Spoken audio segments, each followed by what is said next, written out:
అలానే మిసేశ్వరరావు, God of mass Balakrishna, అలాగే mass director Srinu Boyapati, వీళ్ళిద్దరు కాంబినేషన్లో వచ్చినటువంటి అఖండ తాండవం వసూళ్లు ఎంత చేసింది, రాబోయే రోజుల్లో నెట్ఫ్లిక్స్లోకి ఎప్పుడు వస్తుంది అనేటువంటి చర్చ జరుగుతుంది.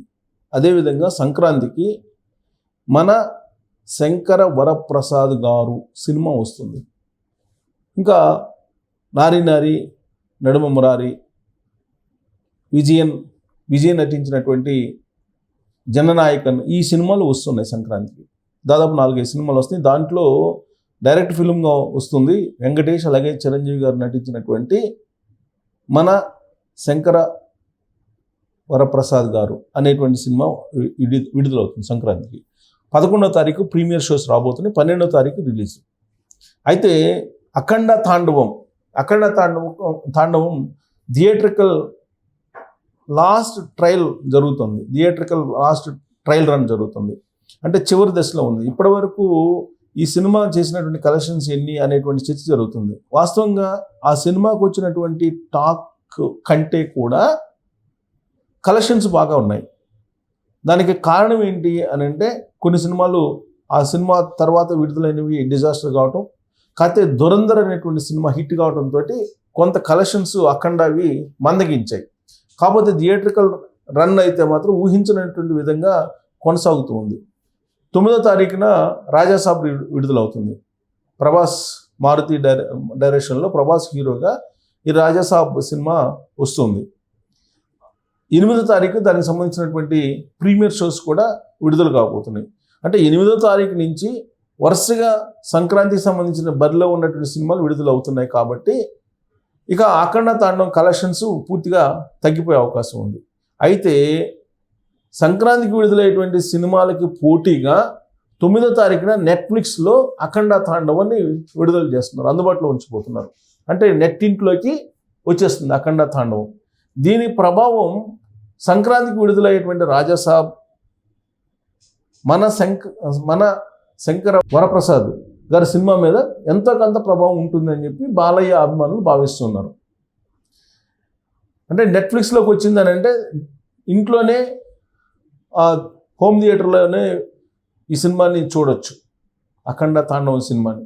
ఇప్పటి వరకు చూడనటువంటి వాళ్ళు ఉంటారు, కానీ ఖచ్చితంగా ప్రతి హిందువు చూడాలని చెప్పి గంగాధర శాస్త్రి గారు చెప్తున్నారు. మరి అలాంటి వాళ్ళు చెప్పినటువంటి దాని ప్రకారం ఖచ్చితంగా నెట్ఫ్లిక్స్లో కనుక ఈ సినిమాలను చూడటం మొదలు పెడితే థియేటర్లో ఉండేటువంటి సినిమాల యొక్క కలెక్షన్స్ ఎంతో కొంత ప్రభావం పడేటువంటి అవకాశం ఉంది. సంక్రాంతి బరిలో డైరెక్ట్గా థియేటర్లో పోటీ పడినప్పటికి కూడా నెట్ఫ్లిక్స్లో నెట్టింట్లో బాలయ్య అఖండ తాండవం, మన శంకర వరప్రసాద్ గారు సినిమాకి, అలాగే విజయ్ నటించినటువంటి జననాయకన్ సినిమాకి పోటీగా ఉండబోతుంది. అయితే దీనికి కలెక్షన్స్ ఎంతవరకు వచ్చాయి ఇప్పటి వరకు? అఖండ తాండవం సినిమాకి వచ్చినటువంటి టాక్ ఏంటి, ఆ టాక్ తగిన విధంగా కలెక్షన్స్ వచ్చాయా రాలేదా అనే మీద భిన్నమైనటువంటి అభిప్రాయాలు ఉన్నాయి. అయితే నేను ఎవరేం చెప్పారు అనే దాని మీదకి వెళ్లకుండా ఇప్పుడు మనకు వచ్చిన ఉన్నటువంటి వెసులుబాటు ఏంటంటే ఆర్టిఫిషియల్ ఇంటెలిజెన్స్, ChatGPTని నేను అడిగాను, అసలు ఏంటి దీని కథ ఏంటి, దీని వ్యవహారం ఏంటి, అఖండ తాండవంకి సంబంధించిన కలెక్షన్స్ ఏంటి, గ్రాస్ కలెక్షన్స్ ఎంత, నెట్ ఎంత, ఇవన్నీ కూడా లెక్కేసి చెప్తున్నది. అది చెప్తున్న దాని ప్రకారం ఇక్కడ చూడండి, నందమూరి బాలకృష్ణ మరియు బోయపాటి శ్రీ కాంబినేషన్లో వచ్చిన అఖండ 2 తాండవం బాక్సాఫీస్ వద్ద భారీ అంచనాలతో విడుదలైంది. ఈ సినిమాకు సంబంధించిన థియేట్రికల్ వసూళ్లు, OTT మరియు శాటిలైట్ హక్కుల వివరాలు కింద ఇవ్వబడ్డాయి. నేనే అడిగాను అఖండ తాండవం థియేట్రికల్ కలెక్షన్స్ మరియు OTT శాటిలైట్ వసూళ్లు ఎంత అని అడిగితే అది చెప్పింది అనమాట. థియేట్రికల్ వసూలు బాక్సాఫీస్ కలెక్షన్స్ చెప్తుంది. డిసెంబర్ 12వ తారీఖున ఈ సినిమా విడుదలైంది. వాస్తవంగా ఈ సినిమా 5వ తారీఖున విడుదల కావాలి, కానీ కొన్ని కారణాల వల్ల వాయిదా పడి 12వ తారీఖున రిలీజ్ అయింది. తాజా సమాచారం ప్రకారం జనవరి 26 అంటే ఇప్పుడు దీని వసూలు ఇలా ఉన్నాయి. వరల్డ్ వైడ్ గ్రాస్ వచ్చేసి 122 నుంచి 125 కోట్ల వరకు ఉంది వరల్డ్ వైడ్, ప్రపంచవ్యాప్తంగా. ఇండియాలో నెట్ కలెక్షన్స్ వచ్చేసి 93.4 కోట్లు అంట ఇండియా వరకు. తెలుగు రాష్ట్రాల్లోకి వచ్చేటికి తెలంగాణ అలాగే ఆంధ్రప్రదేశ్ సుమారు 90 కోట్ల గ్రాస్ వసూలు సాధించింది. ఓవర్సీస్కి వచ్చేటప్పటికి 12,35,00,000 వసూలు చేసింది. టోటల్గా ఫలితం ఏంది, సినిమాకు మిశ్రమ స్పందన వచ్చింది. సూపర్ హిట్ అనే టాక్ రాలేదు, ఫ్లాప్ అనేటువంటి ట్రాక్ రాలేదు, మిశ్రమంగా వచ్చింది. సో ఈ మిశ్రమ స్పందన రావడంతో దాదాపుగా 103 నుంచి 104 కోట్ల బ్రేక్ ఈవెన్ టార్గెట్ను అందుకోవడంలో కొంత ఇబ్బందులు ఎదుర్కొంటుంది. సో ఇంకా బ్రేక్ ఈవెన్ సాధించాలంటే ఇంకా 104 కోట్లు రావాలి. ప్రస్తుతం థియేట్రికల్ రన్ చివరి దశకు చేరుకుంది. సో థియేటర్లో చివరి దశకు చేరుకుంది, థియేట్రికల్ రన్ చివరి దశకు చేరుకుంది. ఇంకా అది బ్రేక్ ఈవెన్ చేరాలంటే ఇంకొక 104 కోట్లు కావాలి. సో మరి ఈ 104 కోట్లు ఎక్కడి నుంచి వస్తాయంటే ఓటీటీ మరియు శాటిలైట్ హక్కులు. థియేట్రికల్ వసూలు కంటే ఈ సినిమాకు non theatrical business OTT and satellite ద్వారా భారీ మొత్తంలో ఆదాయం లభించింది. ఓటీటీ ద్వారా ఎంత వచ్చిందంటే 85 నుంచి 104 కోట్లు వచ్చింది నెట్ఫ్లిక్స్లో. శాటిలైట్ వచ్చేసి శాటిలైట్కి వచ్చి స్టార్ మా వాళ్ళు 60 నుంచి 65 కోట్లు తీసుకున్నారు. అంటే ఇక్కడ 160 కోట్లు దాదాపుగా వచ్చేసిందంటే, అంటే బ్రేక్ ఈవెన్, నష్టం లేదు. అఖండ తాండవం సినిమాకి నష్టం లేదు, ఎంతో కొంత ప్రాఫిట్లోనే ఉంటారు అనేది ఇప్పుడు శాటిలైట్ అలాగే ఓటీటీ ప్లాట్ఫామ్ బట్టి అర్థమవుతుంది వాళ్ళ కలెక్షన్స్. ఓటీటీ ఈ చిత్రం జనవరి 9వ తారీఖున నెట్ఫ్లిక్స్లోకి స్ట్రీమింగ్ అవుతుంది. మొత్తం non theatrical business, OTT, satellite మరియు మ్యూజికల్ రైట్స్తో కూడా అన్నీ కలిపేసి సుమారు 170 నుంచి 175 కోట్లు, 170 నుంచి 175 కోట్ల వరకు అమ్ముడైనట్లు సమాచారం. ఇది బాలకృష్ణ టోటల్ కెరీర్లోనే హయ్యెస్ట్ కలెక్షన్స్ అని చెప్పి ఆర్టిఫిషియల్ ఇంటెలిజెన్స్ ChatGPT చెప్తుంది. సో ఇది ఒక నోటు కూడా పెట్టింది ముందస్తు జాగ్రత్త. ఈ వసూళ్లు గణాంకాలు ట్రేడ్ వర్గాల అంచనాలపై ఆధారపడి ఉన్నాయి. అధికారికంగా చిత్ర యూనిట్ పూర్తిగా వసూళ్లను ప్రకటించాల్సి ఉంది. సో ఇది ఏ ఏరియాలో ఎంత వచ్చిందని అడిగినా చెప్తానని అంటుంది. నైజాం ఏరియాలో ఎంత వచ్చింది అని కావాలంటే అడగచ్చు. నైజాం ఏరియాలో ఎంత వచ్చింది అని ఇక్కడ అడుగుదాం. నైజాం ఏరియాలో ఎంత వచ్చింది అడుగుదాం. నైజాం ఏరియాలో ఎంత వచ్చిందని అడిగితే ఏం చెప్తుందో చూద్దాం.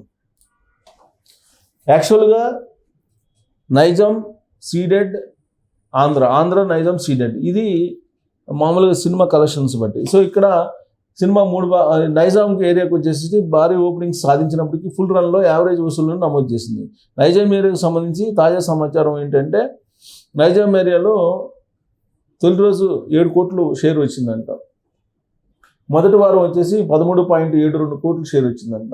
23.95 కోట్లు గ్రాస్ వసూలు చేసింది. మొత్తం వసూలు వచ్చేసరికి సినిమా రన్ దాదాపు ముగింపు రావడంతో నైజాంలో ఇప్పటి వరకు 15 నుంచి 16 కోట్లు షేర్ వచ్చిందంట నైజాంలో. సో ప్రీ రిలీజ్ బిజినెస్ దీంట్లో 25 కోట్ల నుంచి 28 కోట్లు అమ్ముడయ్యాయంట ప్రీ రిలీజ్. బ్రేక్ ఈవెన్, ఇక్కడ బ్రేక్ ఈవెన్ కావాలంటే 30 కోట్లు కావాలి, 28 నుంచి 30 కోట్లు, కాకపోతే 28 కోట్ల వరకు వచ్చినాయి ప్రీ రిలీజ్ బిజినెస్. సో 28 కోట్లు షేర్ కావాల్సి ఉంది. అయితే ఈ సినిమాకు మిశ్రమ రావడం నైజాంలో బ్రేక్ ఈవెన్ సాధించడం కష్టం. సో నైజాంలో బ్రేక్ ఈవెన్ లేదు. ఇక సీడెడ్ చూద్దాం. సీడెడ్ కలెక్షన్స్ చూద్దాం. సీడెడ్ కలెక్షన్స్ వచ్చేసి ఇది చూసి యాక్చువల్గా బాలకృష్ణ సినిమాకి సీడెడ్లో బాగుంటుంది. జనరల్గా రాయలసీమ ఏరియాలో ఎక్కువ మంది ఆయనకి అభిమానులు ఉంటారు. సీడెడ్ ఏరియాలో అఖండ తాండవం చూసినప్పటికీ 5 ఇక్కడే తగ్గింది. ఈసారి విచిత్రమైన పరిణామం ఏంటంటే బాలకృష్ణ సినిమాకి సీడెడ్లో దారుణంగా తగ్గింది. 5,30,00,000 షేర్ వచ్చిందంట. ఇది మొదటి రోజున. మొదటి వారం వచ్చేసేటప్పటికి 9,60,00,000 షేర్ వచ్చింది. టోటల్గా 12,80,00,000 గ్రాస్ వసూలు చేసింది. మొత్తం వసూళ్ళు వచ్చేసేసి 11,50,00,000 షేర్ వసూలు చేసింది ఈ సినిమా. బిజినెస్ మరియు బ్రేక్ ఈవెన్. దీనికి సీడెడ్ హక్కులు 18 నుంచి 20 కోట్లు తీసుకున్నారు, అమ్ముడయ్యాయి. ఈ సినిమా లాభాలకు రావాలంటే 20 కోట్లు షేరు సాధించాల్సి ఉంది. అయితే ప్రస్తుతం లెక్కల ప్రకారం 11.50 కోట్లు సీడెడ్ బయర్లకు భారీ నష్టాలు తప్పేలా లేవు. ఇది బాలకృష్ణ కెరీర్లో సీడెడ్లో ఇంత కలెక్షన్స్ దారుణంగా పడిపోవడం అనేది ఫస్ట్ టైం. అఖండ తాండవం సీడెడ్లో జనరల్గా బాలకృష్ణకి ఎక్కువ ఉంటాయి. ఆంధ్ర సీడెడ్ వీటిలో ఎక్కువ ఉంటుంది, నైజాంలో తక్కువ ఉంటుంది. కానీ ఈసారి సీడెడ్లో తక్కువ రావడం అనేది గమనించదగ్గ విషయం. సో ఇలాంటి పరిణామం ఎందుకు చోటు చేసుకుంది అనే దాని మీద మీరు కామెంట్ చేయొచ్చు. Thank you.